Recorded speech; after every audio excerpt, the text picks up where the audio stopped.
Welcome to Toffee TV. It is the Everton News Daily. Sean Dyche has given his pre-match press conference ahead of Everton's game with Manchester City at Goodison Park on Sunday. The Blues are looking to follow up a tremendous result at Brighton on Monday. If they were to win on Sunday, then you could feel the safety net. You could just feel it. It's going to be a massively difficult game. Manchester City, obviously a tremendous football side.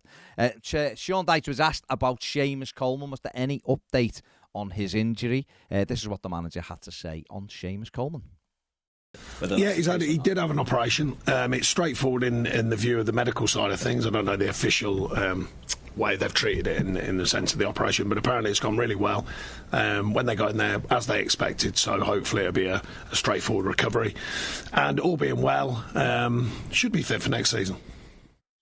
There you go. Seamus having that operation. Hopefully he'll recover quickly. Sounds like he's going to be here next season. I think that was always the case, regardless of whatever division Everton ended up in. He was always, for me, going to have another season, but we wish him a speedy recovery. The manager was asked, because Yerry Mina was back in the side the other day, and obviously it was another 90 minutes for Dominic Calvert-Lewin. Sean Dyche was asked whether he'd had to be patient, and was that frustrating, waiting for players to get back to fitness. This is what he said.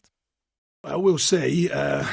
Patience, bearing in mind that it's not patience in the sense of just being holding them back for the sake of it. Patient in the sense of the risk and reward scenarios that come in football, and it's difficult sometimes. You're very tempted as a manager to push players back in through, maybe too early.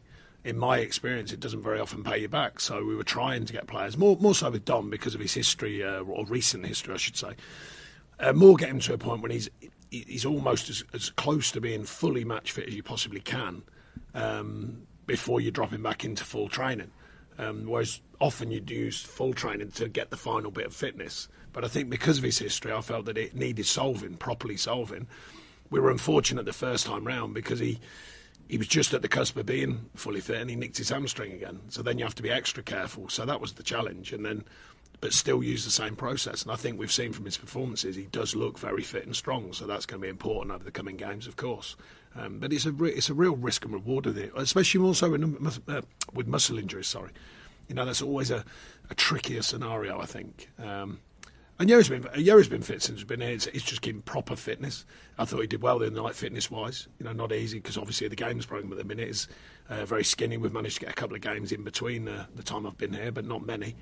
So yeah, he did well with that side of things, and then obviously given a bit of downtime just to recover. There you go. It was good to see Mina back in the side. And obviously Dominic Calvert-Lewin getting better every game. We hope the pair of them have another equally good performance on Sunday. The manager was asked about the thought process on starting Yerry Mina. Obviously, fans have been calling for him to be given a go. He was the only player who hadn't featured under Sean Dyche since he come in, despite being fit since the manager got here. Michael Keane had been struggling a little bit for form. Yerry Mina was put in. This is what the manager had to say when asked about why he made the decision to start Mina against Brighton.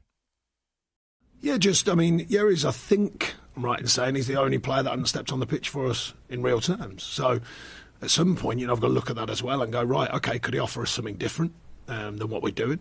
On the night, the team in front of him performed well, and I think I was a centre half. It's always helpful if the group in front of you are performing well. I think that's a helpful thing, and he did fine, especially when he hasn't played in so long. So I was pleased for him and pleased for the team. But it's not really about each individual at this time, that's for sure. It's about the group mentality and the squad mentality. But it just shows another player who's ready to come in and commit to. There you go. Andre Gomes says he has no idea what comes next for him as his loan at Lille comes towards a close. The Portuguese midfielder joined on transfer deadline day last summer. He's had a good season for Lille, really. They're linked up with Paulo Fonseca there. Scored a couple of goals a couple of weeks ago and has done quite well at Lille. There's no obligation to buy for Lille at the moment, so therefore the plan will be for Gomes to return to Finch Farm. All you have to say is I have no idea what comes next. I want Lille to qualify for Europe and I want Everton to finish as high as possible, and then we will see. So we'll see. He's got a year left on his contract. I imagine Everton wouldn't ask too much for him. I think they'd be quite pleased for him to move on. So if Lille qualify for Europe, that might be the thing that tips the scales in his favour of remaining in France. He did say he's enjoyed his time in France. He's got his confidence back.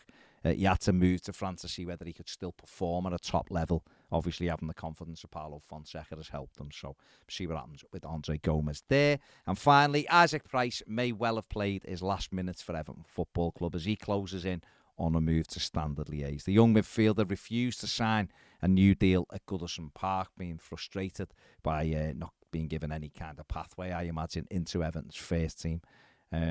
And he's ready to sign the deal with Standard Liège as it moves into the closing stages there. So, Price on his way to Belgium. That is it for the News Daily. Give the video a thumbs up and subscribe if you haven't. Otherwise, have a great weekend. See you later.